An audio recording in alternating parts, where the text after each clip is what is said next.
Okay, welcome back students. This is class 10th physics and आज हमारा जो topic है वो है प्लेन मिरर। ठीक है, प्लेन मिरर कंप्लीट करने के बाद हमारा रिफ्लेक्शन वाला जो पोर्शन है, मिरर वाला जो पोर्शन है वो कंप्लीट हो जाता है। तो प्लेन मिरर में कुछ रह गया था, इससे एक आध आपका कुछ कभी कभार पूछ लिया जाता है, एक आध नंबर का क्वेश्चन। ठीक है, तो उसको हम कंप्लीट कर लेते हैं। तो प्लेन मिरर क्या है? मिरर तो आप जानते ही हैं डियर।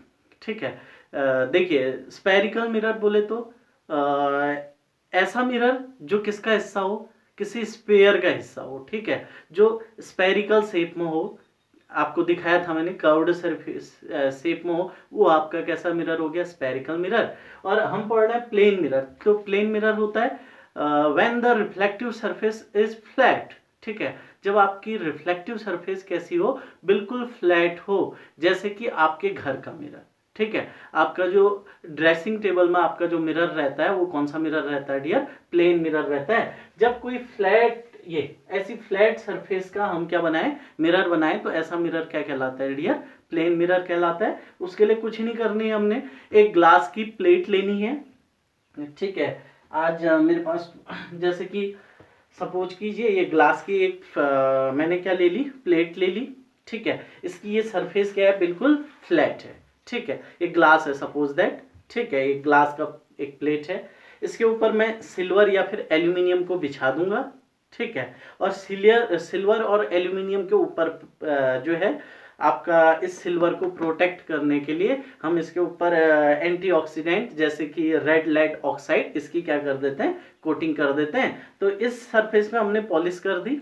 अब लाइट जो है इस सरफेस से टकराएगी और टकरा के क्या हो जाएगी? वापस लौट जाएगी। कौन उसको वापस भेजेगा? सिल्वर वापस भेजेगा। ठीक है, तो अब प्लेन मिरर की क्या खूबी होती है आज हम देखेंगे। प्लेन मिरर के द्वारा इमेज फॉर्मेशन, या फिर हमारा हेडिंग हो सकता है image formation by plane mirror.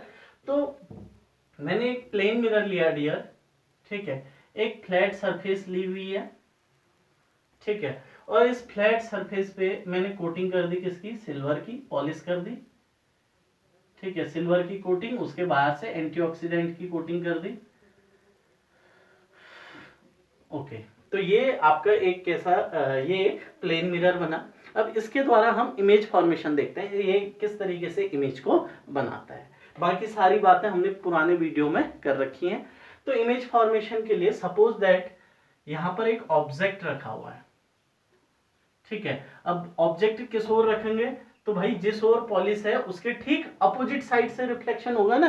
Regular reflection कहां से होता है? जिस ओर पॉलिश होती है उसके ठीक अपोजिट साइड से क्या होगा? आपका रेगुलर रिफ्लेक्शन होगा। बोले तो चेहरा किस ओर से दिखता है? जिस ओर आपका पॉलिश होती है वहां से आपको अपना चेहरा दिखता है मिरर में, या उसके ठीक अपोजिट साइड से दिखता है? तो आंसर है उसके ठीक अपोजिट साइड से।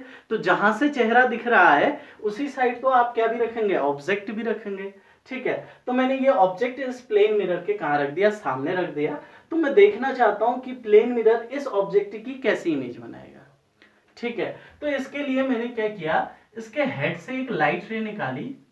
ठीक है, इसके हेड से एक लाइट रे निकाली जो कि सीधे जाके इस प्लेन मिरर से क्या होगी? टकरा गई।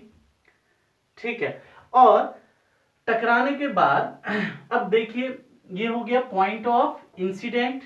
ठीक है, ये पॉइंट ऑफ क्या है? इंसिडेंट है। और इस पॉइंट ऑफ इंसिडेंट पे मैं ड्रॉ कर देता हूं डियर, ये आपका क्या? नॉर्मल है। ठीक है, एक परपेंडिकुलर ड्रॉ किया मैंने किस पर? पॉइंट इंसिडेंट पॉइंट पर, यानी कि ये क्या कहलाएगा? नॉर्मल कहलाएगा। तो नॉर्मल और इंसिडेंट रे के बीच जो एंगल होता है उसको हम क्या बोलते हैं? Angle of incident. और एंगल ऑफ इंसिडेंट को डिनोट करने का क्यों किससे डिनोट किया जाता है डियर? आई से। तो ये हो गया आपका एंगल आई। ठीक है, उसके बाद ये रे, ठीक है, यहां पर टकराई है। अब टकराने के बाद क्या होगी? वापस लौटेगी, लेकिन इस तरीके से लौटेगी कि लॉज ऑफ रिफ्लेक्शन क्या हो? आपके फॉलो हो। यानी कि एंगल ऑफ रिफ्लेक्शन, यानी कि रिफ्लेक्टेड रे और नॉर्मल के बीच बना एंगल। ठीक है, इसको मैं बहुत बिल्कुल, आप तो ये काम सब स्केल से करते होंगे, मुझे ऐसी उम्मीद है। ठीक है, अब मैं यहाँ पे स्केल से नहीं कर सकता हूं, लेकिन आप बिल्कुल मेजर करके अगर बनाएंगे इसको,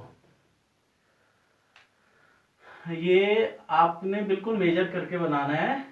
ये आपकी इंसिडेंट रे होगी, ठीक है। ये आपका नॉर्मल हो गया किस पर, पॉइंट ऑफ इंसिडेंट पर, ठीक है। अब जितना एंगल इंसिडेंट रे और नॉर्मल के बीच है, ठीक है, उतना ही एंगल बनाते हुए कौन जाएगी डियर, रिफ्लेक्टेड रे।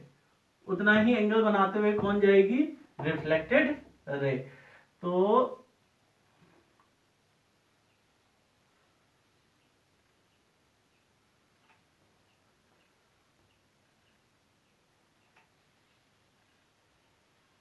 ये ठीक है, तो रिफ्लेक्टेड रे और नॉर्मल के बीच बना angle that is called angle of reflection कितना, आर। तो लॉज ऑफ रिफ्लेक्शन आपका आई और आर दोनों क्या होने चाहिए, इक्वल होने चाहिए, और साथ ही साथ इंसिडेंट रे, रिफ्लेक्टेड रे और नॉर्मल ये तीनों क्या होने चाहिए, एक ही प्लेन होने चाहिए। तो पहला तो हमने ये दिखा दिया आपको, ठीक है। हो क्या रहा है, देखिए हम चाह रहे हैं image formation by plane mirror. Image formation by plane mirror, एक ऑब्जेक्ट रखा है हमने किसके सामने, प्लेन मिरर के सामने। इसके हेड से मैंने एक लाइट रे निकाली जो कि यहां पर टकराई, ये है पॉइंट ऑफ इंसिडेंट। टकराने के बाद इस पार तो जा नहीं पाएगी, पॉलिश है, और टकरा के क्या होगी, वापस लौट गई, और वापस इस तरीके से लौटेगी कि आई और आर दोनों आपस में क्या होने चाहिए डियर, इक्वल होने चाहिए, ठीक है। देन एक और लाइट रे मैंने इसके हेड से निकाली, ठीक है। इसके हेड से एक और लाइट रे निकली, ठीक है, और ये कहीं इस पॉइंट पे जाके क्या हुई, स्ट्राइक हुई, ठीक है। सपोज ये, तो ये हो गया आपका क्या, पॉइंट ऑफ इंसिडेंट, ठीक है। दो इसके हेड से इमेज बनाने के लिए हम हेड से कितनी लाइट रे लेते थे डियर, दो लाइट रे लेते थे, ठीक है। तो इमेज फॉर्म कर रहे हैं हम, तो इमेज फॉर्म करने के लिए हमने इसके हेड से दो लाइट रे निकाली, एक ये और एक ये, ठीक है। ये है आपका क्या, पॉइंट ऑफ इंसिडेंट। इस पॉइंट ऑफ इंसिडेंट पे मैं क्या बना देता हूं, मैं बना देता हूं इस पॉइंट ऑफ इंसिडेंट पे नॉर्मल, ठीक है। अब ये है इंसिडेंट रे, ये है पॉइंट ऑफ इंसिडेंट पे नॉर्मल, तो इनके बीच बना जो एंगल होगा that is called angle of incident. और अब ये लाइट रे कहां जाएगी, तो ये लाइट रे इस तरीके से जाएगी कि एंगल ऑफ इंसिडेंट और एंगल ऑफ रिफ्लेक्शन दोनों क्या हो डियर, दोनों इक्वल हो। तो ये लाइट रे कुछ इस तरीके से निकल रही है, ये आपका ऑब्जेक्ट है, ठीक है। और ये लाइट रे कुछ इस डायरेक्शन में निकली, किस तरीके से निकली कि एंगल आई और एंगल आर दोनों क्या होने चाहिए, इक्वल होने चाहिए। तो अब हम जब इमेज फॉर्मेशन पढ़े थे, तो इमेज फॉर्मेशन पढ़ते समय हम क्या बोले थे, कि हम बोले थे कि आपका जो है रिफ्लेक्टेड लाइट रे जिन दो पॉइंट, जिस पॉइंट पे एक दूसरे को क्या करेंगी, इंटरसेक्ट करेंगी। रिफ्लेक्टेड लाइट रे, ठीक है, रिफ्लेक्टेड लाइट रे जिस पॉइंट पर एक दूसरे को क्या करेंगी, इंटरसेक्ट करेंगी, उस पॉइंट पर क्या बनेगी, इमेज बनेगी। दोनों लाइट रे हेड से निकली हैं, तो रिफ्लेक्टेड लाइट रे जिस पॉइंट पर एक दूसरे को इंटरसेक्ट करेंगी वहां पर क्या बनेगा, हेड बनेगा। लेकिन अब देखिए ये दोनों लाइट रे को अगर हम आगे की ओर ऐसे बढ़ाते हैं तो ये दोनों एक दूसरे से दूर दूर होती जा रही हैं, एक ऊपर की ओर जा रही है और एक नीचे की ओर जा रही है। तो इनको कितना ही आगे की ओर आप एक्सटेंड कर दो, ठीक है, ये कभी भी एक दूसरे को इंटरसेक्ट नहीं करेंगी। समझ में आई बात इतनी? तो इसका मतलब क्या, इमेज नहीं बनेगी? तो आंसर है बनेगी, ठीक है। अब ये दोनों एक दूसरे से दूर हो रही हैं, तो ये इस डायरेक्शन में तो कभी एक दूसरे को कट नहीं करेंगी। बट अगर मैं इनको पीछे की ओर, ये इनको अगर मैं पीछे की ओर इंक्रीज करूं, इसको बोलते हैं एक्स्ट्रापोलेशन, यानी कि पीछे की डायरेक्शन में क्या करना, एक्सटेंड करना। तो अगर मैं इन दोनों लाइट रेज का क्या करूं, एक्स्ट्रापोलेशन करूं, तो ये दोनों कहीं इस पॉइंट पर क्या कर रही हैं, एक दूसरे को इंटरसेक्ट कर रही हैं। समझ में आई बात इतनी? अगर आपके ये जो है होना क्या चाहिए, अगर आपको बिल्कुल एक्यूरेट फिगर चाहिए तो आपके ये आई और आर क्या होनी चाहिए, आपस में इक्वल होनी चाहिए। और मुझे लग रहा है कि मेरा जो आर है वो बड़ा है, आई क्या है, छोटा है। तो मैं इसको थोड़ा सा सही करता हूं, तो बिल्कुल सही फिगर ताकि मेरे को मिले ये। ठीक है, अब मेरे पास तो प्रोटेक्टर है नहीं, आप बिल्कुल मेजर करके इसको बना सकते हैं।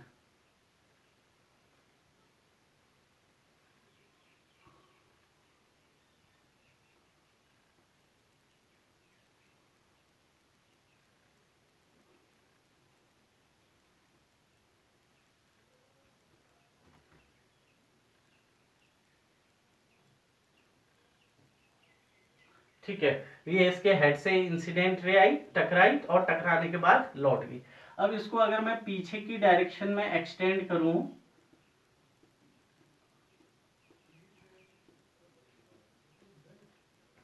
ठीक है, तो ये कहीं इस पॉइंट पर एक दूसरे को क्या कर रही हैं, इंटरसेक्ट कर रही हैं। ठीक है, होता क्या है कि हमारी जो, अब ये ऐसा हो क्यों रहा है, तो इसका आंसर है, देखिए हमारी यहाँ पर जो आंख होगी, ठीक है, यहाँ पर जो आई होगी, जिस आई में, देखिए मैं यहाँ पर खड़ा हूं, मिरर के यहाँ खड़ा हूं, तो एक लाइट रे ऐसे आ रही है, ये दोनों लाइट रे आ रही है, मैं ऑब्जेक्ट यहीं रखा है, मिरर यहीं है, ठीक है, सामने मिरर है, तो ये दोनों लाइट रे, मैं मिरर के सामने, ये मिरर है, यही ऑब्जेक्ट रखा है, ठीक है, अब इस ऑब्जेक्ट से लाइट रे इस पे टकराई, टकराने के बाद लौटी और कहां गई, मेरी आई पे गई।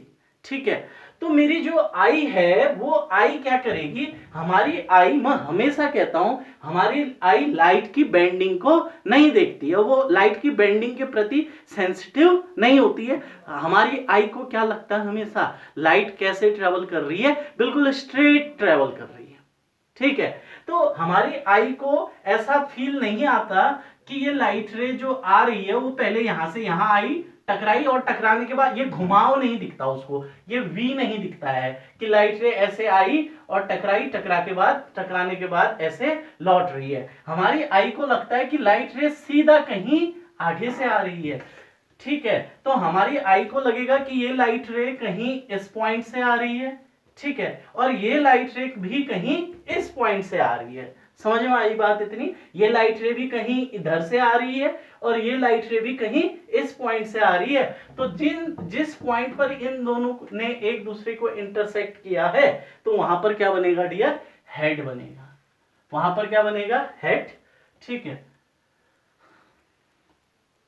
ये आपकी क्या बन गई है, इमेज बन गई है।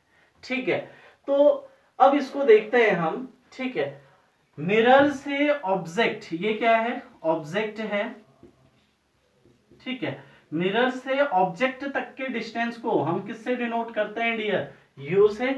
ठीक है, और मिरर से इमेज तक के डिस्टेंस को हम किससे डिनोट करते हैं, वी से। मिरर से इमेज तक के डिस्टेंस को किससे डिनोट करते हैं, वी से। तो ये आपका यू है और ये आपका क्या है, वी है। ठीक है, अब आपको कुछ कुछ जो है चीजें क्लियर होने लगी होंगी, तो आप बता सकते हैं कि प्लेन मिरर जो इमेज बनाता है वो कैसी इमेज बनाता है। तो आंसर है, प्लेन मिरर जो इमेज बनाता है वो वर्चुअल इमेज बना रहा है। क्यों बना रहा है वर्चुअल, आप समझ रहे हैं, क्योंकि लाइट रे एक्चुअल में एक दूसरे को इंटरसेक्ट नहीं कर रही हैं, वो एक दूसरे को इंटरसेक्ट करती हुई अपीयर हो रही है। हमें ऐसा एहसास हो रहा है, हमें ऐसा फील हो रहा है कि ये दोनों रिफ्लेक्टेड लाइट रे कहीं इस पॉइंट पर क्या कर रही हैं, एक दूसरे को इंटरसेक्ट कर रही हैं, बट इन एक्चुअल ये दोनों लाइट रे यहां पर इंटरसेक्ट नहीं कर रही हैं, क्योंकि यहां तो कुछ गया ही नहीं ना। ये लाइट रे आई, टकराई, लौट गई, ये लाइट रे आई, टकरा के लौट गई, तो इस पार तो कुछ गया ही नहीं, मिरर के पीछे तो कुछ गया ही नहीं, तो यहां तो कुछ मिलने वाला है नहीं। ऐसा सिर्फ एहसास हो रहा है कि इस पॉइंट पर ये दोनों लाइट रे क्या कर रही हैं, एक दूसरे को इंटरसेक्ट कर रही हैं, बट इन एक्चुअल ये दोनों लाइट रे एक दूसरे को इस पॉइंट पर इंटरसेक्ट नहीं कर रही हैं। तो इस तरीके की जो इमेज बनती है वो कैसी इमेज होती है डियर, वर्चुअल इमेज होती है। ठीक है, अब मैं देखना चाहता हूं u और v के बीच कुछ रिलेशन है या नहीं है। ठीक है, u और v के बीच क्या रिलेशन है, तो अब हम बात करते हैं रेडियस ऑफ कर्वेचर। आप क्या बता सकते हैं इस प्लेन मिरर का, किसी भी प्लेन मिरर का फोकल लेंथ कितना होता है, किसी भी प्लेन मिरर का फोकल लेंथ कितना होता है। ठीक है, तो चलो फोकल लेंथ क्या होता है, अब हम शुरुआत से शुरू कर रहे हैं। तो फोकल लेंथ होता है डियर रेडियस ऑफ कर्वेचर के ठीक आधे पे क्या होता है, फोकल पॉइंट होता है, ठीक है। r/2 क्या होती है, आपकी फोकल लेंथ होती है। रेडियस ऑफ कर्वेचर का ठीक आधा क्या है, फोकल लेंथ है, ठीक है। अब क्या आप इस प्लेन मिरर के लिए r बता सकते हैं? तो r क्या होता था डियर, ठीक है, कोई स्फेरिकल सरफेस, ठीक है, कोई स्फेरिकल सरफेस जिस स्फीयर का हिस्सा होती थी, ठीक है, उसके सेंटर से सरफेस तक का जो डिस्टेंस है उसको बोलते थे हम radius of curvature. Radius of curvature किसको कहते थे? ये कोई एक स्फेरिकल सरफेस है जो मैंने डॉटेड लाइन से नहीं बनाई है, कंप्लीट लाइन से बनाई है। तो ये एक स्फेरिकल सरफेस है, ये स्फेरिकल सरफेस जिस स्फीयर का हिस्सा है उस स्फीयर के सेंटर से सरफेस तक का जो डिस्टेंस है उसको बोलते हैं रेडियस ऑफ कर्वेचर, ठीक है। अब आप बता सकते हैं कि प्लेन मिरर जिस स्फीयर का हिस्सा होगा, प्लेन मिरर ये सरफेस जिस स्फीयर का हिस्सा होगा वो उसका उसके सेंटर से इस सरफेस तक का जो डिस्टेंस होगा वही क्या होगा, रेडियस ऑफ कर्वेचर। अब ये प्लेन सरफेस जिस स्फीयर का हिस्सा होगा ना, ठीक है, ये प्लेन सरफेस जिस स्फीयर का हिस्सा होगा वो स्फीयर कोई मामूली स्फीयर नहीं होगा, वो स्फीयर इतना बड़ा होगा, इतना बड़ा होगा, एक बहुत बड़ा स्फीयर एज्यूम कीजिए, सपोज कीजिए कि एक बहुत बड़ा, मैं अब बोर्ड पे जगह नहीं है, सपोज कीजिए एक बहुत बड़ा स्फीयर है, ठीक है, एक बहुत ही बड़ा, इससे भी बहुत ही बड़ा। तो अगर हम उसका कोई छोटा सा हिस्सा लेंगे वो आपको कैसा दिखेगा, एक छोटा सा कट पीस अगर हम निकालेंगे तो वो आपको क्या लगेगा, बिल्कुल प्लेन लगेगा। ये एक बहुत बड़ा, बहुत ही बड़ा, ठीक है, अगर इसका कोई एक देखेंगे तो वो कैसा लगेगा आपको, बिल्कुल प्लेन लगेगा, ठीक है। तो हम मानते हैं कि जो प्लेन मिरर है वो जिस स्फीयर का हिस्सा होगा उसका रेडियस ऑफ कर्वेचर कितना होगा डियर, इन्फिनिटी होगा। समझ में आई बात इतनी? एक ये अब बताओ, इससे आपने एक स्फीयर बनाना है, सपोज करो ये एक प्लेन सरफेस है, आपको दिख रहा है ये स्ट्रेट है बिल्कुल, ठीक है। अब ये किसी स्फीयर का हिस्सा होगा क्या, ये ये ऊपर को जा रहा है तो ऐसा ही जाता रहेगा, जाता रहेगा, जाता रहेगा, कहीं ऊपर जाके बेंडिंग होगी, इतना बड़ा स्फीयर बनेगा कि उस स्फीयर के सेंटर से इस सरफेस तक का जो डिस्टेंस है वो कितना रहेगा डियर, इन्फिनिटी। अगर समझ में नहीं भी आ रहा है तो याद कर लीजिए, प्लेन मिरर के लिए रेडियस ऑफ कर्वेचर कितना होता है डियर, इन्फिनिटी होता है, ठीक है। प्लेन मिरर के लिए रेडियस ऑफ कर्वेचर कितना, इन्फिनिटी।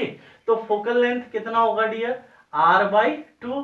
अब r कितना है, इन्फिनिटी, तो इन्फिनिटी अपॉन कितना, 2, यानी कि फोकल लेंथ कितनी आ गई डियर, इन्फिनिटी अपॉन कुछ भी, ठीक है, इन्फिनिटी को किसी भी नंबर से डिवाइड करो क्या आएगा, इन्फिनिटी ही आएगा, ठीक है।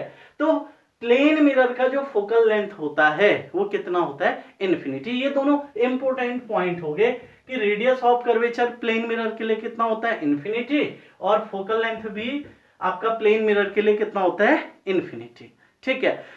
किसी प्लेन मिरर की जो फोकल लेंथ होती है वो कितनी होती है, इन्फिनिटी होती है। समझ में आई बात इतनी? यानी कि प्लेन मिरर पर, ठीक है, अगर लाइट रे कैसी आएंगी, एक दूसरे के पैरेलल आ रही है, सपोज करो हम कैसे ढूंढते थे, हम बोलते थे किसी मिरर पर पैरेलल लाइट रे क्या कर दो आप, इंसिडेंट करा दो, आफ्टर रिफ्लेक्शन वो जिस पॉइंट पर इंटरसेक्ट करेंगे वहां पर क्या होगा, आपका फोकस होगा, ठीक है। यही तो करते थे। ये एक देखिए, ये कॉनकेव मिरर मैंने ले लिया और इस पर कैसी रे गिरा रहा हूं मैं, पैरेलल ले गिरा रहा हूं, तो ये सारी पैरेलल ले एक किसी पॉइंट पर क्या करती थी, रिफ्लेक्ट होके मीट करती थी। ये भी रिफ्लेक्ट होके यहाँ पे आई, ये भी रिफ्लेक्ट होके, ये भी रिफ्लेक्ट होके, और ये भी रिफ्लेक्ट होके यहाँ पे मीट हुई। तो जहां पर ये मीट हुई वो क्या होता है, फोकस होता है। अब बताइए, प्लेन मिरर पे भी मैंने कैसी लाइट रे गुजारी है, पैरेलल लाइट रे गुजारी है, ठीक है। जो आपका लाइट रे इंसिडेंट हो रही है वो एक दूसरे के क्या है, पैरेलल है। अब बताइए ये क्या है, इंसिडेंट रे, ये है पॉइंट ऑफ इंसिडेंट। अगर मुझे यहीं पर क्या चाहिए, अब इस पॉइंट ऑफ इंसिडेंट पे क्या डालना है मुझे, नॉर्मल, तो नॉर्मल बिल्कुल इसके ऊपर ही आना है। तो बताइए इंसिडेंट रे और नॉर्मल के बीच, देखिए ये इंसिडेंट रे है तो नॉर्मल भी तो क्या है, ये नॉर्मल भी तो ऐसा ही है ना, नॉर्मल भी तो इसी के ऊपर ही आना है। तो इंसिडेंट रे और नॉर्मल एक दूसरे के साथ क्या है, कोलिनियर हैं, एक दूसरे को बिल्कुल ओवरलैप कर रहे हैं ऐसे। तो इनके बीच बना एंगल कितना होगा, इंसिडेंट रे और नॉर्मल के बीच बना एंगल कितना होगा डियर, 0। तो रिफ्लेक्टेड लाइट रे और नॉर्मल के बीच बना एंगल भी कितना, 0। तो 0 के लिए लाइट रे उसी पाथ पे क्या हो जाएगी, वापस लौट जाएगी। ठीक है, इंसिडेंट एंगल 0 है तो रिफ्लेक्टेड भी 0 बनाने के लिए उसी पाथ पे लौटेगी, ये भी उसी पाथ पे वापस लौट जाएगी, ये भी उसी पाथ पे वापस लौट जाएगी। क्यों, समझ रहे हैं? ये इंसिडेंट रे कैसी गिरी है आपकी, बिल्कुल परपेंडिकुलर गिरी है।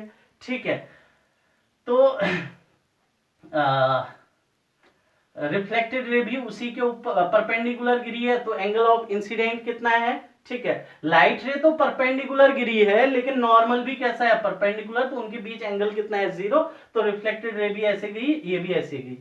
तो रिफ्लेक्टेड लाइट रे कहां मिलेंगी, देखिए इंसिडेंट पैरेलल है और रिफ्लेक्टेड भी क्या है, पैरेलल है। तो ये कितना ही आगे बढ़ा लो, ये कभी एक दूसरे को इंटरसेक्ट नहीं करेंगी, ये इंटरसेक्ट करेंगी तो कहां इंटरसेक्ट करेंगी, इन्फिनिटी पे। तो जहां इंटरसेक्ट करेंगी पैरेलल आने वाली लाइट रे आफ्टर रिफ्लेक्शन, जहां इंटरसेक्ट करेंगी वहां क्या होगा, फोकस होगा। अगर ऐसे समझ में नहीं आ रहा है तो इसको मैं और अच्छे से दूसरे डायग्राम से समझाता हूं। देखिए ये एक प्लेन मिरर है, ठीक है, इस पर मैंने कैसी लाइट रे भेजी, पैरेलल लाइट रे भेजी। ठीक है, ये आपको 3 लाइट रे मैंने दिखाई, ये तीनों इंसिडेंट रे कैसी हैं, पैरेलल। हम क्या कहते हैं, मिरर पे अगर आप क्या भेजिए, पैरेलल लाइट रे भेजिए, आफ्टर रिफ्लेक्शन जहां पे मीट करेंगी वहां पर क्या होगा, उसका फोकस होगा। मिरर पर पैरेलल लाइट रे भेजिए, जहां पर इंटरसेक्ट करेंगी आफ्टर रिफ्लेक्शन वहां पर क्या होता है डियर, फोकस होता है। तो फोकस कहां होना है, यहां पर होना है। ये कौन सा केस है, ये कॉनकेव का केस है। अब यहां पे भी मैंने पैरेलल लाइट रे भेजी, ये जितना एंगल ऑफ इंसिडेंट था उतना ही एंगल ऑफ रिफ्लेक्शन बना के ये भी निकल गई। अब देखिए रिफ्लेक्टेड लाइट रे भी क्या दिख रही है आपको, बिल्कुल पैरेलल। तो ये कहां इंटरसेक्ट करेंगी, ये कितना ही आगे एक्सटेंड करो ये कभी इंटरसेक्ट नहीं करेंगी, कहां करेंगी, इन्फिनिटी पे। समझ में आ रही है बात इतनी, ठीक है। तो ये इन्फिनिटी पे इंटरसेक्ट करेंगी, तो इसका फोकल पॉइंट क्या है प्लेन मिरर का, इन्फिनिटी। ठीक है, तो समझ में आया तो ठीक है, नहीं भी आया तो याद कर लेना है, प्लेन मिरर का जो फोकल लेंथ होता है वो कितना होता है, इन्फिनिटी होता है। अब आते हैं हम डियर किस पर, मिरर फॉर्मूला पे। ये है ऑब्जेक्ट और ये है इमेज।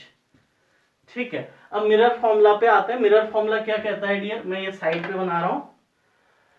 मिरर फॉर्मूला कहता है 1/f is equal to 1/v plus 1/u। ठीक है, अब 1/infinity, f कितना है, infinity, is equal to 1/v plus 1/u। ठीक है, तो देन 1/infinity, किसी भी नंबर को अगर आप इंफिनिटी से डिवाइड करेंगे तो 1/infinity कितना हो जाता है, 0 हो जाता है। तो 1/infinity हो गया 0 के इक्वल, तो ये हो गया 1/v प्लस 1/u। समझ में आ रही है बात इतनी। अब यहां से आप निकालिए v की वैल्यू। ठीक है, v और u के बीच क्या रिलेशन, तो ये देखिए ये आ जाएगा 1/v इज इक्वल टू कितना आ जाएगा डियर, -1/u। ठीक है, 1/v इज इक्वल टू कितना आ गया, -1/u। तो यहां से इस पूरे का रेसिप्रोकल कर दोगे तो v is equal to -u। तो आपको दिख रहा है कि v और u क्या है, एक दूसरे के बिल्कुल इक्वल हैं। v और u क्या है, एक दूसरे के बिल्कुल इक्वल हैं, बट एक माइनस साइन आ गया। मतलब कि ये है कि जिस डायरेक्शन में u है, माइनस साइन क्या बोल रहा है, जिस इस डायरेक्शन में u है उसके ठीक अपोजिट चलना है। u के ठीक क्या चलना है, अपोजिट। देखिए u और v तो इक्वल हैं लेकिन ये दोनों क्या है, अपोजिट डायरेक्शन में है u और v।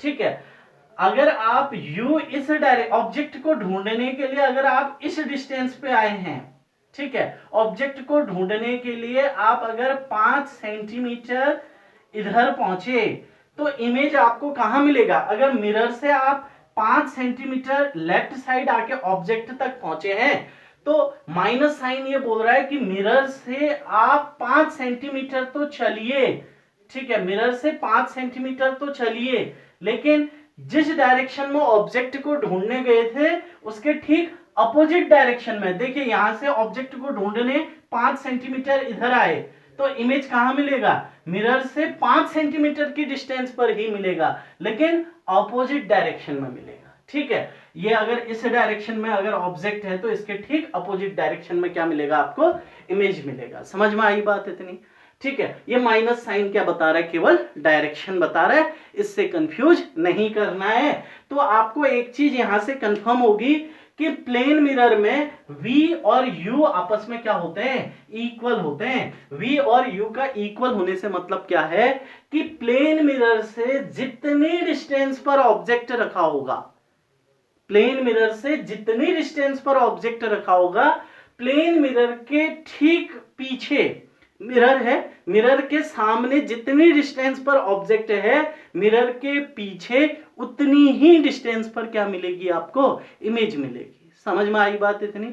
मिरर से 10 सेंटीमीटर पर अगर ऑब्जेक्ट है सामने, तो मिरर के ठीक पीछे 10 सेंटीमीटर की डिस्टेंस पर क्या मिलेगी, इमेज मिलेगी। समझ में आई बात इतनी। अगर मिरर से 2 सेंटीमीटर की डिस्टेंस पर ऑब्जेक्ट है तो इमेज कहां बनेगी, मिरर के पीछे बनेगी, कितनी डिस्टेंस पर, 2 सेंटीमीटर की ही डिस्टेंस पर। समझ में आई बात इतनी, ठीक है। तो प्लेन मिरर क्या करता है, अब हमारी कुछ चीजें क्लियर होती जा रही हैं। पहली बात हम क्लियर कर चुके हैं कि प्लेन मिरर कैसी इमेज बनाता है, वर्चुअल इमेज बनाता है, मतलब कि मिरर के पीछे बनाता है, ठीक है। दूसरा, प्लेन मिरर का radius of curvature and focal length दोनों क्या होते हैं, इन्फिनिटी, ठीक है। एक एक नंबर का क्वेश्चन तैयार हो रहा है डियर, प्लेन मिरर से 1 नंबर का कोई क्वेश्चन आपका फंसेगा ही फंसेगा, मतलब कि half yearly, unit test, yearly, कहीं भी संभावना है। तो ये 1 नंबर का है, इतना भी मैं आपको बोल रहा हूं, 1 नंबर से ज्यादा का सवाल यहां से नहीं आना है प्लेन मिरर से, ठीक है। तो रेडियस ऑफ कर्वेचर और फोकल लेंथ प्लेन मिरर की कितनी होती है, इन्फिनिटी होती है। और अगला हम क्या निकाल के लेके आ गए कि V और U दोनों क्या होते हैं, आपस में इक्वल, बट क्या होता है कि जितनी डिस्टेंस पर U होता है उतनी ही डिस्टेंस पर भी, जितनी डिस्टेंस पर ऑब्जेक्ट होता है उतनी ही डिस्टेंस पर इमेज भी मिलेगी, लेकिन दोनों ऑपोजिट डायरेक्शन में होंगे, सेम साइड नहीं होंगे। V और U अगर ऐसा आ जाता ना, V is equal to U, तो इसका मतलब होता कि ऑब्जेक्ट अगर यहां रखा है तो इमेज भी यहीं मिलेगी, दोनों क्या है, सेम है, ठीक है। लेकिन V और U इक्वल तो हैं, ठीक है, जितनी डिस्टेंस पर ऑब्जेक्ट है उतनी ही डिस्टेंस पर इमेज भी है, लेकिन दोनों ऑपोजिट डायरेक्शन में जाने पे मिलेंगे, इसलिए बीच में साइन क्या आ गया, माइनस का। ये रिलेशन होता है V और U के बीच in case of plane mirror. Okay dear, ठीक है। अब हम बात करते हैं मैग्निफिकेशन की। Linear magnification M is equal to क्या होता है डियर, फॉर्मूला -V/U, ठीक है। अब M is equal to V की जगह कितना रख देते हैं, -U, तो V की जगह रख दिया हमने -U, V/U है ना, -V/U। अब इस V की जगह मैंने क्या रख दिया डियर, -U, तो U से ये U cancel, minus into minus कितना, प्लस, तो लीनियर मैग्निफिकेशन की वैल्यू कितनी आ गई, +1। तो प्लेन मिरर के लिए जो लीनियर मैग्निफिकेशन होता है वो कितना आता है, +1। और आप यहां से भी बता सकते हैं, देखिए मैग्निफिकेशन की वैल्यू किस में आई है, प्लस में आई है, तो इसका मतलब कैसी इमेज बन रही है डियर, वर्चुअल इमेज बन रही है। मैग्निफिकेशन की वैल्यू किस में आई है, प्लस में आई है, मैग्निफिकेशन की वैल्यू प्लस में आती है तो वर्चुअल इमेज बनती है, मैग्निफिकेशन की वैल्यू अगर नेगेटिव में आती है तो कैसी इमेज बनती है, रियल इमेज बनती है। याद हो जाना चाहिए, बार बार रिपीट हो रहा है, ठीक है। देन अगली चीज, मैग्निफिकेशन इज इक्वल टू, एक और फॉर्मूला भी तो था, इसको और अच्छे से समझते हैं। मैग्निफिकेशन का एक और फॉर्मूला होता है, height of image upon height of object, H'/H, ठीक है। मैं linear magnification M is equal to height of image upon height of object, ठीक है डियर। तो लीनियर मैग्निफिकेशन की वैल्यू अभी अभी हम लेके आए हैं, प्लेन मिरर के लिए कितनी होती है, +1 होती है, is equal to H dash upon क्या डियर, एच। तो इंप्लाइज दैट एच यहां मल्टीप्लाई हो गया तो एच इक्वल टू कितना आ गया, एच डैश। तो एक और नई चीज सामने आई, हाइट ऑफ इमेज और हाइट ऑफ ऑब्जेक्ट दोनों आपस में क्या होते हैं डियर, इक्वल होते हैं। ठीक है, height of image is equal to the height of the object. ठीक है, तो जितने साइज का ऑब्जेक्ट होता है, जो ऑब्जेक्ट की हाइट होती है वही किसकी भी हाइट होती है डियर, इमेज की भी हाइट होती है। दोनों की हाइट आपस में क्या होती है, इक्वल होती है। समझ में आई बात इतनी? तो शायद यहां से सारी चीजें आपकी क्या हो गई हैं, क्लियर हो गई हैं। तो हम आज पढ़े हैं प्लेन मिरर में कि प्लेन मिरर, आपका प्लेन मिरर किस तरीके से इमेज को बनाता है, हमने रे डायग्राम से देखा। ठीक है, उसके बाद हमने देखा कि प्लेन मिरर के लिए रेडियस ऑफ कर्वेचर कितना होता है, इन्फिनिटी, फोकल लेंथ भी कितना होता है डियर, इन्फिनिटी। और प्लेन मिरर जितनी डिस्टेंस पर ऑब्जेक्ट रखा होता है मिरर के पीछे उतनी ही डिस्टेंस पर क्या भी बनाता है, इमेज भी बनाता है। और जिस हाइट का ऑब्जेक्ट होता है उसी हाइट की क्या भी होती है, इमेज भी होती है। हाइट ऑफ द ऑब्जेक्ट और हाइट ऑफ द इमेज दोनों क्या होते हैं, सेम होते हैं। इसलिए जो प्लेन मिरर होता है हमारे घर में, उस मिरर में जब हम देखते हैं तो जितनी डिस्टेंस पर मिरर से हम होते हैं, मिरर के अंदर दिख रहा होता है नहीं हमको। अगर हम मिरर से 10 सेंटीमीटर की डिस्टेंस पर खड़े होते हैं तो हमारी इमेज मिरर के अंदर 10 सेंटीमीटर की डिस्टेंस पर ही दिखती है। जो हाइट ऑब्जेक्ट की होती है प्लेन मिरर के सामने, वही हाइट किसकी भी होती है, इमेज की। जितनी हमारी हाइट होती है मिरर में भी हम उतने ही दिखते हैं। मिरर में हम बड़े या फिर छोटे नहीं हो जाते, ना हम बड़े होते हैं प्लेन मिरर में, ना हम छोटे होते हैं। जो हमारा रियल साइज होता है वही साइज कौन भी दिखाता है डियर, प्लेन मिरर भी दिखाता है। ठीक है, अब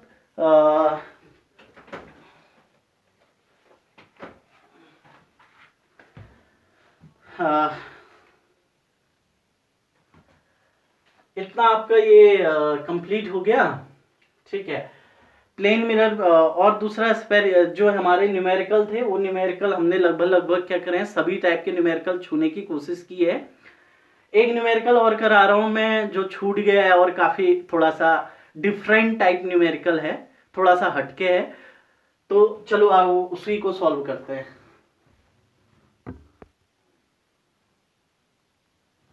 ओके डियर, बहुत ही टेढ़ा क्वेश्चन मैं कहूंगा इसको, टेढ़ा तो क्या है, थोड़ा सा हटके है।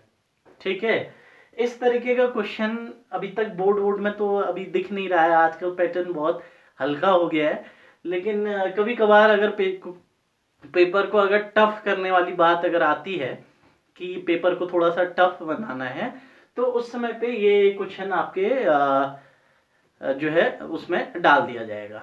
ठीक है, पेपर में। तो देखते हैं, थोड़ा सा हटके है। बाकी हमने और सिंपल टाइप के तो सब कर लिए थे। और मैं देख रहा था, मुझे बहुत अच्छा लगा डियर कि मैंने आप लोगों को क्वेश्चन भेजे और आप बहुत अच्छे से, हर कोई बच्चा, एक दो बच्चे नहीं, बहुत सारे बच्चों ने बहुत सही आंसर निकाला और सब सेंड किया। तो मतलब एक जो अंदर से खुशी होती है वो खुशी मुझे मिली कि हाँ, कि आप लोगों के समझ में आ रहा है। ठीक है, बहुत सारे बच्चों ने सही किया क्वेश्चन को। ठीक है, आप लोगों को कॉन्ग्रेचुलेशन। ठीक है, और थैंक यू, आप लोग रिस्पॉन्स करते हैं चीजों का। अब क्वेश्चन है, how far should an object be from the pole of a concave mirror of focal length 20 centimetre. ठीक है, to form a real image whose size is 1/5 of the size of the object. ठीक है, question में कह रहा है कि एक how far should an object be from the pole of a concave mirror. ठीक है, किसी कॉन्केव मिरर से कितनी डिस्टेंस पर एक ऑब्जेक्ट रखा जाए। और कॉन्केव मिरर की खूबी क्या है कि कॉन्केव मिरर की खूबी है कि उसकी जो फोकल लेंथ है डियर, वो कितनी है, कॉन्केव मिरर की फोकल लेंथ है कितनी, 20 सेंटीमीटर। ठीक है, तो सबसे पहले तो क्वेश्चन में यही दिया हुआ है आपका, focal length of concave mirror concave mirror की जो फोकल लेंथ है वो कितनी है डियर, दैट इज 20 सेंटीमीटर। बताओ तो रे, कुछ लोग गलती कर रहे थे, प्लस लगाओ यहाँ पे माइनस लगाओ। तो कॉनकेव मिरर है तो कॉनकेव मिरर की फोकल लेंथ किस में आएगी, नेगेटिव में आएगी, यानी कि f is equal to -20 centimetre. ठीक है, अब क्वेश्चन में क्या कह रहा है कि कॉनकेव मिरर से कितनी डिस्टेंस पर ऑब्जेक्ट को रखा जाए कि आपका जो इमेज बने वो कैसी बने, रियल इमेज बने, और उस रियल इमेज का जो साइज हो वो ऑब्जेक्ट के साइज का कितना हो, 1/5 टाइम्स हो। ठीक है, ऑब्जेक्ट के साइज का कितना हो, 1/5 टाइम। आपसे क्या पूछ रहा है, आपसे पूछ रहा है यू, ठीक है, कि मिरर से ऑब्जेक्ट को कितनी डिस्टेंस पर रखा जाए। क्वेश्चन में आपसे पूछ रहा है क्या डियर, आपको फाइंड करना है ऑब्जेक्ट डिस्टेंस यू फाइंड करनी है, और क्या कह रहा है कि कॉनकेव मिरर की फोकल लेंथ है 20 सेंटीमीटर, और साथ ही साथ जो इमेज बननी चाहिए कितनी डिस्टेंस पर ऑब्जेक्ट को रखें कि जो इमेज बने वो कैसी बने, रियल, और उस इमेज की जो हाइट हो वो ऑब्जेक्ट की हाइट का कितना हो, 1/5 टाइम हो। ठीक है, तो आपको एक हिसाब से क्या दिया हुआ है, आपको दे रखा है height of the image, height of the image is equal to 1/5 time किसका हो, height of the object, 1/5 time height of the object, height of the object. तो हाइट ऑफ द इमेज को हम किससे डिनोट करते हैं डियर, एच डैश से। तो एच डैश कितना हो, 1/5 टाइम हो किसका, हाइट ऑफ द ऑब्जेक्ट का, यानी कि एच का 1/5 टाइम होना चाहिए, कौन, एच डैश। लेकिन लेकिन लेकिन ये कहां जाएगा, कैसी इमेज बन रही है, रियल इमेज बन रही है। तो रियल इमेज कैसी होती है डियर, हमेशा इन्वर्टेड होती है। रियल इमेज हमेशा कैसी बनती है, उल्टी बनती है। तो रियल इमेज अगर उल्टी बनती है तो साइन क्या आएगा, साइन आएगा माइनस। उल्टी इमेज बनेगी तो साइन आता है पॉजिटिव, ऑब्जेक्ट सीधा खड़ा रहता है, ऑब्जेक्ट तो खैर हमेशा पॉजिटिव होता है। इमेज अगर सीधी खड़ी रहेगी तो हाइट कैसी आती है, पॉजिटिव। इमेज अगर लटकी होगी, उल्टी होगी, तो साइन कैसा आएगा डियर, नेगेटिव। तो रियल इमेज बन रही है। ठीक है, सिंस, चाहे मैं कारण भी लिख देता हूं, real image form, since real image form, so H dash is equal to, आपका रियल इमेज बन रही है, देयरफॉर एच डैश क्या होगा dear, -1/5 time of height of the object. तो मुझे एक नई चीज यहां से मिल गई है, H dash is equal to -1/5 time of H. ठीक है, आप पूरा इतना लिखेंगे, ठीक है, लेकिन मेरे पास स्पेस नहीं है, मेरा बोर्ड काफी छोटा है, आप पूरा यहां तक कॉपी करें। मैं इरेज कर रहा हूं चीजों को, और मैं तो सीधे सीधे यहां पे लिख दूंगा, आप नहीं लिखेंगे। H dash is equal to -1/5 time of H. Okay, then अब क्या किया जाए फिर, हाँ, अब एक काम करिए, यू ढूंढना है। ठीक है, आपने ढूंढना क्या है, यू, ऑब्जेक्ट डिस्टेंस, और वी का कोई तो पता है ही नहीं। अब एक काम करते हैं, हमारे पास क्या है, एच डैश और एच दोनों है, तो हम काम करते हैं लीनियर मैग्निफिकेशन पे। लीनियर मैग्निफिकेशन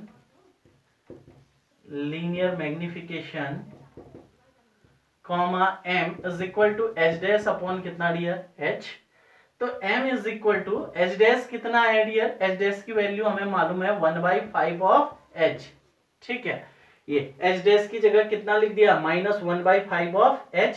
तो h से h क्या हो गया, कैंसिल हो गया। तो m की वैल्यू आ गई डियर -1/5। अब m का एक और फॉर्मूला होता है dear, m is equal to -v upon u। ठीक है, तो m की जगह पुट करिए m की वैल्यू, तो m की वैल्यू पुट की, कितना आ गया, -1/5 is equal to -v upon u। तो क्या हुआ, ये माइनस से ये माइनस क्या हो गया आपका, कैंसिल हो गया, और यहां से v की वैल्यू आप निकालेंगे तो v की वैल्यू कितनी आ जाएगी, u को इधर भेजिए तो v इज इक्वल टू आ गया, u इधर गया तो u अपॉन कितना डियर 5। ये मुझे क्या मिल गया, यहां से v मिल गया। ठीक है, m इक्वल टू होता है H dash upon H, where H dash is height of the image, h is height of the object. H dash की वैल्यू पुट की, h ठीक ही है, वो h से h कैंसिल हो गया, m आया -1/5, m का दूसरा formula -v upon u, minus से माइनस कैंसिल, तो यहां से आपको v की वैल्यू मिल गई है u अपॉन 5। ठीक है डियर, अब आ जाइए अपने मिरर फॉर्मूला पे। मैं तो मिटा रहा हूं, अब तुम मिटाओगे नहीं, तुम पूरा लिखोगे इतना सब, हाँ, और पढ़ते रहना है डियर, बोर्ड है इस बार। तो मिरर फॉर्मूला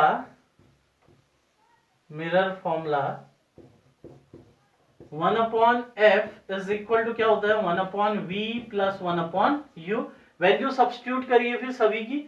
1 अपॉन एफ कितना है डियर, -1/20। 1 अपॉन v की वैल्यू कितना लेके आए हैं, अभी अभी हम ले आए हैं u/5 प्लस 1/u। ठीक है, चलो v की जरूरत ही नहीं पड़ी। ठीक है, अब ये आ गया आपका 1 अपॉन -20 इज इक्वल टू, ये 5 ऊपर आया तो कितना हो गया dear, 5 upon u plus 1 upon u। LCM ले भाई, हैं ले रहे नहीं ले, एलसीएम नहीं लेंगे। देखिए बेस दोनों के क्या है, सेम है, u है ना दोनों का बेस। ठीक है, बेस सेम है तो ऊपर सीधे सीधे न्यूमरेटर क्या हो जाएगा, ऐड हो जाएगा। तो ये आपका आ गया -1/20 is equal to 5 plus 1 6 upon कितना डियर, u। अब एक काम करिए, u की वैल्यू फाइंड करनी है, क्रॉस मल्टीप्लाई कर दीजिए, ये यहां मल्टीप्लाई, ये यहां मल्टीप्लाई, तो ये आपका आ गया है u इज इक्वल टू, चलो ये माइनस अभी यही है, तो minus u is equal to 20 into 6 कितना आ गया 120, यानी कि u is equal to -120 centimetre. और देखिए u is always negative, u किस में आता है, हमेशा नेगेटिव में आता है, तो u कितना आ गया डियर, -120 सेंटीमीटर। कोई दिक्कत इतना समझने में? तो ये हमारा क्वेश्चन था। तो आपने मिरर से, ठीक है, आपने कॉनकेव मिरर से 120 सेंटीमीटर की डिस्टेंस पर क्या रखना है, ऑब्जेक्ट रखना है, ताकि जो इमेज है वो कैसी मिले, रियल मिले, और उस इमेज की जो हाइट है वो ऑब्जेक्ट की हाइट का कितने टाइम्स हो डियर, 1/5 टाइम हो। कोई दिक्कत इतना समझने में? तो ये हमारा आंसर था, यू ही हमें इस क्वेश्चन में फाइंड करना था। तो डियर आज के लिए इतना काफी है। अब हमारा जो है ये रिफ्लेक्शन वाला जो चैप्टर, रिफ्लेक्शन वाला जो पोर्शन है, एक काफी समय लग गया, लेकिन वो क्या हो गया डियर, क्लोज हो गया। लगभग सारी चीजें मैंने क्लोज की हुई हैं। बस एक चीज रही हुई है कि आपका जो पुराने साल के पेपर हैं, उन पेपर में कैसे क्वेश्चन आए हैं, क्या आए हैं, ऐसा मैंने कुछ नहीं देखा। तो एक काम कीजिएगा, आप खुद जो है नेट से पिछले साल के, प्रीवियस ईयर के क्या करें, पेपर डाउनलोड करें, और स्पेरिकल रिफ्लेक्शन से, स्पेरिकल मिरर ने रिफ्लेक्शन से कोई भी क्वेश्चन है सब देखिए, बन रहा है कि नहीं बन रहा है। ठीक है, चाहे वो इमेज फॉर्मेशन किसी भी तरीके का क्वेश्चन हो, आप देखिए, और नहीं बनता है तो आप पूछिए, आप फोन करके पूछिए, आप कमेंट कर लीजिए, कुछ भी कर लीजिए, मेल कर लीजिए। ठीक है, तो इतना ही है। अब आपने खुद एक बार प्रैक्टिस कर लेनी है, और मैं भी अगर टाइम लगेगा तो मैं भी एक बार पिछले साल के पेपर देखूंगा। नहीं तो अब हम काफी पिछड़ रहे हैं, अब हम नया टॉपिक, नई अगले नई क्लास में हमारा न्यू टॉपिक शुरू होगा डियर। तो इसको बिल्कुल अच्छे से बिल्कुल तैयार कर लीजिए। और मेरा तो मानना यही है कि जो टॉपिक क्लोज हो जाता है उसको ऐसा तैयार कर देना है कि उससे कुछ भी आ जाए, कुछ भी कैसे भी, आपका थ्योरी आपकी कंप्लीट होनी चाहिए, कॉन्सेप्ट बहुत क्लियर होना चाहिए, और आपका क्वेश्चन हो, न्यूमेरिकल हो, कुछ भी, कहीं से कोई भी क्वेश्चन हो, कोई भी कुछ भी पूछ दे, अब रिफ्लेक्शन से आप सब चीज बता दें, ऐसी आपकी स्थिति होनी चाहिए जिस हिसाब से मैंने पढ़ाया है। ठीक है, और ये प्लेन मिरर बचा हुआ था तो वो भी आज हमने क्लोज कर लिया। ठीक है डियर, तो थैंक यू। पढ़ते रहिए, घर में सुरक्षित रहिए, घर से कम बाहर निकलिए। ठीक है, हाथों को लगातार धोते रहिए, घर पे रहिए, सुरक्षित रहिए। फिर मिलते हैं। Thank you.